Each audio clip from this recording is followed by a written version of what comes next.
Look at this chart. For more than a century, it tells one of the most important stories in the American economy. The blue line is the income share of the bottom 50%. The red line is the income share of the top 1%. Can you see a pattern here? Before the 1940s, the top 1% took a bigger share of national income than the entire bottom half of the country combined. Around World War II, the lines flipped. For nearly half a century, the bottom 50% holds a larger share than the top 1%. But then, by the late 1990s, the old pattern returned. The bottom half fall behind again. So the question is not just why is there inequality in America? The deeper question is why did inequality collapse once, stayed low for decades, and then come back? This is the story of three Americas. In the first, capital dominated. In the second, war, unions, mass employment, and progressive policy compressed incomes.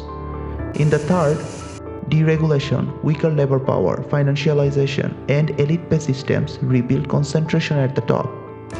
And the most important lesson is, inequality was not simply created by the market. It was created by rules. And when the rules changed, the chart changed. Let me explain.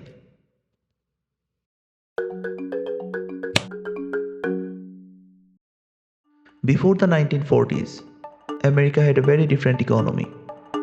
If you were at the top, your income often came from owning things like factories, land, stocks, bonds, and businesses. If you were at the bottom, your income came mostly from labor, and labor had very little power. There was no federal minimum wage until 1938. There was no national system of unemployment insurance until the New Deal. And there was no strong federal protection for collective bargaining until the National Labor Relations Act of 1935. So the workers were negotiating in a system where capital had the upper hand.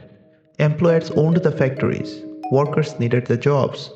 Wages were low, hours were long, conditions were dangerous, and the individual workers had very little bargaining power. The top 1% was not just rich because they worked harder. They were rich because they owned the income-generating assets of the country.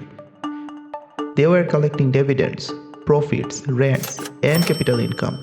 The bottom half was only selling labor in a system where labor was cheap. Then came the 1920s. Stock prices rose, corporate profits expanded, and the wealthy benefited enormously. But the foundation was fragile. When the Great Depression hit, the old order started showing cracks.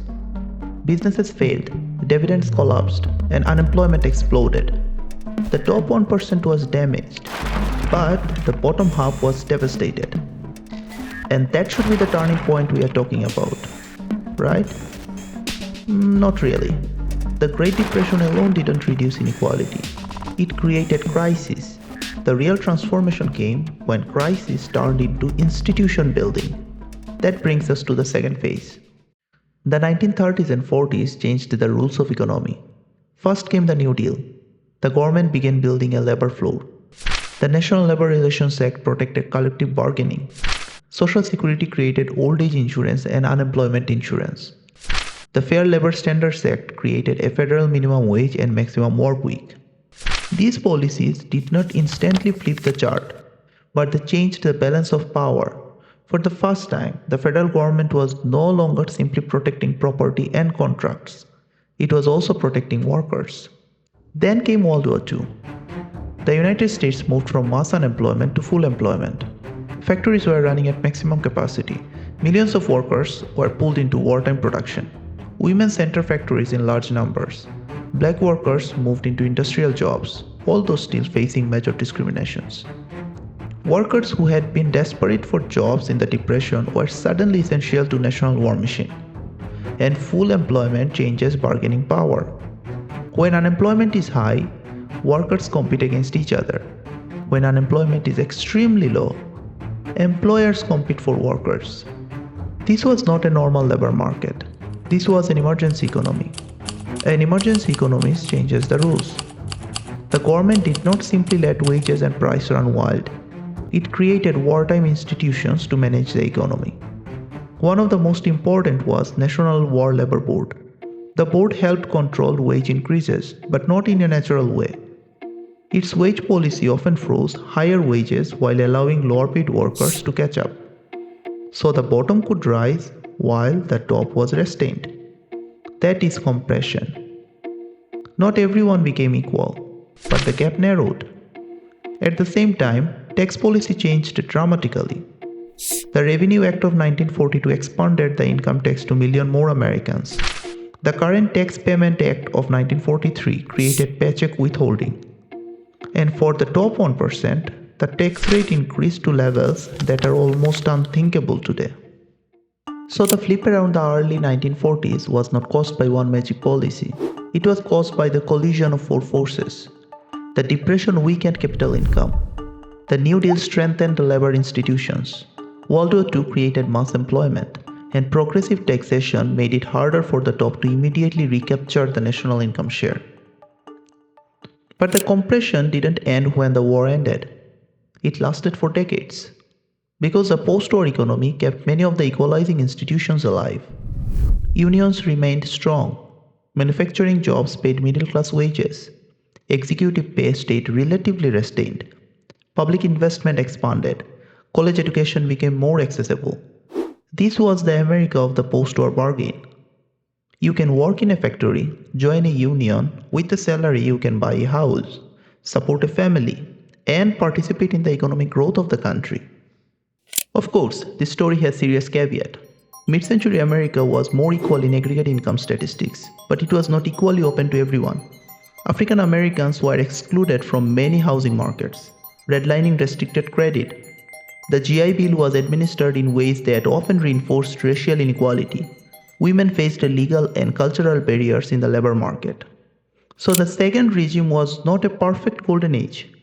It was a compressed income regime built on strong labor institutions, but still marked by deep racial and gender exclusion. That nuance is important to remember, because the lesson is not that the past was perfect. The lesson is that the distribution of income can change dramatically when institutions change. Then comes the third phase. The bottom 50% began losing share, and the top 1% raised again by the late 1990s. That flip happened due to the changes made over 20 years. By the late 1970s, inflation rose, productivity growth slowed, manufacturing came under pressure, and the old industrial economy became less dominant. Then came the political turn of the 1980s. Tax rates at the top were cut sharply. Labor unions were weakened. Shareholders' value became the dominant corporate ideology. This is why the modern inequality story is different from the pre-war story. Before the 1940s, the top was dominated by capital income. After the 1980s, the top 1% mostly came from elite labor income. The rich were still owners, but they were also becoming the working rich, and the rules of corporate America were changing to reward them. The Taxpayer Relief Act of 1997 made equity gains even more favorable. And because stocks and business ownerships are concentrated at the top, a booming asset market does not lift all the income shares equally. It lifts the people who own the assets. This is the heart of the third regime. America didn't simply become more productive and then everyone rose together. The economy grew, but the distribution changed. More income flowed upward. Less income stayed at the bottom half. And by the late 1990s, the old pattern had returned. The top 1% once again took a larger share of the national income than the bottom 50% combined. So, what drives inequality? A simple answer is not enough. It is the interaction of many things. Technology can increase the reward for skills, but institutions decide how those rewards are shared. Globalization can put pressure on workers, but labor policy decides whether workers have bargaining power. Finance can allocate capital efficiently, but deregulation can also create rents for insiders. Executive talent may be valuable, but corporate governance decide how much of the firm's surplus executives can capture. Taxes do not determine every market outcome, but taxes shape incentives, compensation structure, and the speed at which fortunes accumulate. So the biggest mistake is to treat inequality as a natural weather pattern. It is not rain. It is architecture. That is why this chart is so powerful. And here is the most important lesson: the economy does not just distribute income, institutions do. And when institutions change, the winners change.